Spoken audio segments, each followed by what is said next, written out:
Hey, thanks for taking the time. Wanted to give a quick early April update, just kind of in general. I'm getting a ton of questions about, where the market's going to go, where do you see rates dropping, things like that. And really, the biggest thing surrounding us is fear. And a lot of our clients have been asking us, mortgage professionals and real estate professionals, what do we see happening? And already we've seen contraction in bank lending, and that's really started to see impacts on where mortgage rates have gone. We've already seen mortgage rates come down here the beginning of Q2, and really do think that's going to continue through Q3, 4 into 2024. And really what I think that's going to bring is a very similar kind of marketplace that we had in May of 2012 when they quote unquote saw the bottom of the market after the financial housing crisis.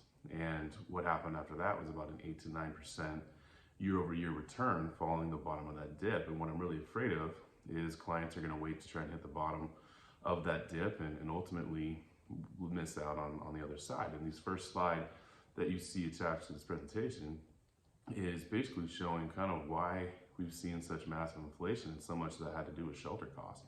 So shelter costs make up over 40% of CPI, and CPI is a core reading of inflation.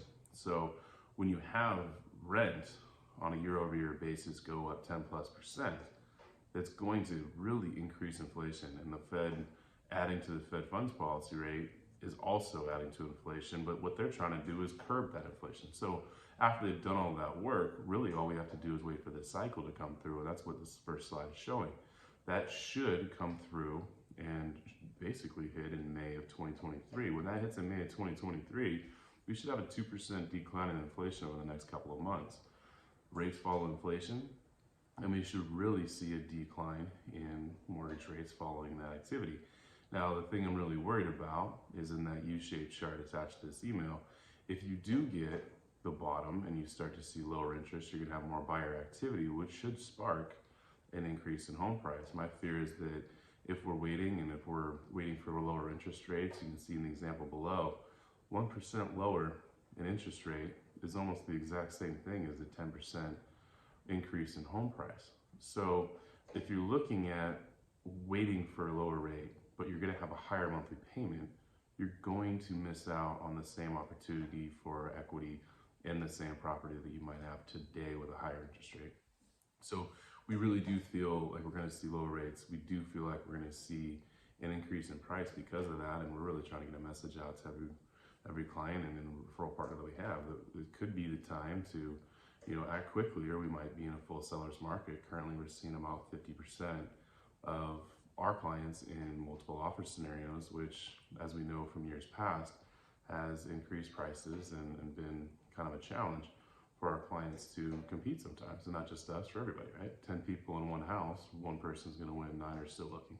So we're really trying to get a message out there to trying to avoid that. And that last slide that we have on here, kind of says it all. You're looking at 81 years of home price appreciation, and we've only had 8 that haven't been positive. Even during the financial crisis of 2007, 8, 9, and 10, following that, you've had double-digit appreciation through the next 10 years. So people keep betting against housing, but the inventory levels that we have under 1 million versus over 3 into 4 million in 2007 really show us that right now it's an inventory crisis more than anything else. So betting against housing, waiting on lower interest rates, you're likely not going to have quite the result that you think when you think about it logically. You're going to have an increase in price. Real estate over the last 60 years in King County has been between 5.5 and 6% appreciation on average. Not many other markets can say that. So I'm always happy to discuss. I'm at 206-353-6753 with Mortgage, and happy to help you. Have a great week.